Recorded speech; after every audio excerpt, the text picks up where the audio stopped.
Hello everyone, it's Old Guardian here.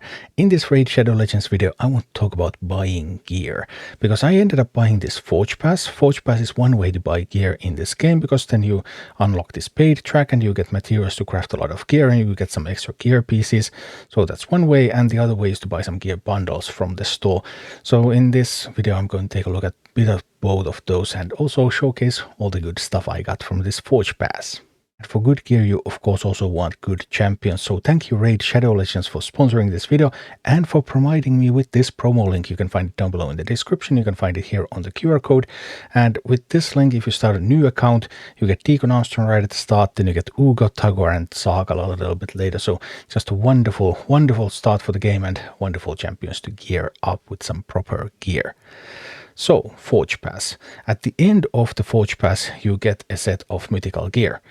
So this is the set of mythical gear that I got, and as you can see, this could be more impressive. Many of these pieces are a little bit all over the place, so they have like defense percentage and then HP percentage and attack percentage and attack, and yeah.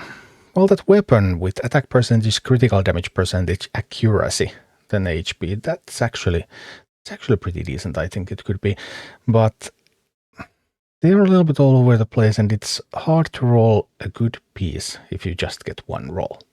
So that set of mythicals that I got at the end of the pass is comparable to buying a gear bundle in the store, and I really don't like these gear bundles. Like 36 euros, if I got what I just showed on the last slide from this, then would that be worth 36 euros? Nope, it would not. You could just buy gems and farm for better gear.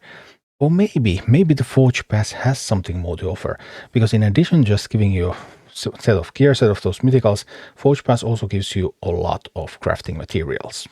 In fact, the paid track alone gives you enough materials to craft 190 5 to 6 star pieces of the set that Forge Pass is from, so this time it was the Slayer set. And I went ahead and crafted these 190 pieces. I used 20 rank rarity and speed charms, because these were provided to me by the pass as well. Actually, I would have had 5 more rank rarity charms, but I didn't spend those. And so this would be like a fairly new player's type of experience, because of course if you're a more experienced player, then you have rank and rarity charms already and you could use a lot more of those. And you should. Because looking at my results, I got 28 weapons, 26 helmets, 27 shields, 30 sets of gauntlets, 45 chest plates and 35 pairs of boots. So pretty even spread as is to be expected. And the rarity spread was 14 legendaries, 57 epics and 119 rares. And of those, 3 legendaries and 10 epics were among the 20 pieces I crafted with the charms. So the charms do work and the charms do improve your gear quite a bit. So if you have more charms, then by all means go ahead and use them. But even with what I had, compared to buying a single set of gear, just the sheer quantity of rolls that I get means that the average gear that I'm going to get from this is also going to be better. So let's take a bit of a closer look at each slot. Starting with weapons. Weapons always have attack as their main stat, you can't affect that, so it's only the substats that's going to matter. Out of 28 weapons, 8 have speed, 8 have crit rate, 14 have crit damage, and 10 have attack percentage. And these are what I consider to be the 3 best weapons that I rolled. So there's a 6-star epic weapon with accuracy, speed, and critical damage. There's a 6-star legendary with speed, accuracy, well, flat HP, but then critical damage. Or a 5-star epic with crit rate, speed, and attack percentage. So obviously, depending on where your account is and how good your gear is overall. But if you're a little bit newer, you don't have a ton of gear yet, then these are going to be so much better than anything you have already. And it just continues. I rolled 26 helmets, 7 with speed, 6 with crit rate, 6 with crit damage, and 9 with attack percentage. And helmets always have HP as their main stat, you can't affect that, so it's all about substats for these, as with all the top row items. So a 6-star epic helmet with accuracy, speed, and crit rate, or a 5-star legendary helmet with attack, speed, crit damage, and defense, or 5-star epic helmet with defense percentage, speed, and critical damage percentage. Shields are the last top row piece, so they have a set main stat with being defense, but out of my 27 shields, 12 have speed, 12 have crit rate, 6 have crit damage, and 10 have defense percentage. So for example, getting a 6-star epic shield with defense percentage, accuracy, and speed, or a 5-star shield with Speed, crit rate, defense percentage, and HP. Shields cannot get attack stats. They can only get defensive stats. Or 6-star rare shield with speed and crit rate. So these can be pretty good. The bottom row gear can roll different main stats, and gauntlets are the only piece that can have crit rate or crit damage. So you're typically looking for those, crit rate earlier in the game and then later on crit damage when you get 100% crit rate from substats already. So out of my 30 gauntlets, 6 rolled crit rate as main stat, 4 rolled crit damage as main stat, and 7 rolled a percentage main stat, even though that is less desirable. But, so you can see here, 6-star gauntlets with crit rate, so if you upgrade that to plus 16, that's going to be 60% crit rate from that piece alone, and crit damage and attack percentage as the substats. Or 5-star legendary with crit rate, that's going to go up to 50% if rolled to plus 16, crit damage, HP percentage, resistance as the other stats. Or a crit damage piece, 5-star epic with defense percentage, speed and resistance. For chest plates, you're typically looking for the percentage version of your main stat, whether it's attack, HP or defense.